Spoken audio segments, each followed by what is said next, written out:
شروع اللہ کا نام لے کر جو بڑا مہربان نہایت رحم والا ہے۔ میں اس شہر یعنی مکے کی قسم کھاتا ہوں اور تم اے نبی صلی اللہ علیہ وآلہ وسلم اسی شہر میں تو رہتے ہو، اور سب کے باپ یعنی آدم اور اس کی اولاد کی قسم کہ ہم نے انسان کو محنت و مشقت میں رہنے والا بنایا ہے۔ کیا یہ خیال کرتا ہے کہ اس پر کوئی قابو نہ پائے گا؟ کہتا ہے کہ میں نے بہت سا مال برباد کر دیا۔ کیا اسے یہ گمان ہے کہ اس کو کسی نے دیکھا نہیں؟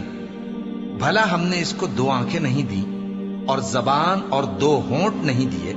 یہ چیزیں بھی دیں اور اس کو خیر و شر کے دونوں رستے بھی دکھا دیے، مگر یہ گھاٹی پر سے ہو کر نہ گزرا۔ اور تم کیا سمجھے کہ گھاٹی کیا ہے؟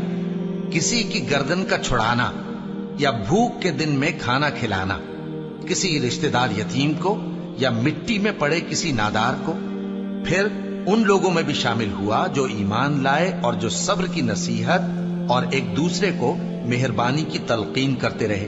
یہی لوگ اچھے نصیب والے ہیں، اور جنہوں نے ہماری آیتوں کو نہ مانا وہی برے نصیب والے ہیں۔ یہ لوگ آگ میں بند کر دیے جائیں گے،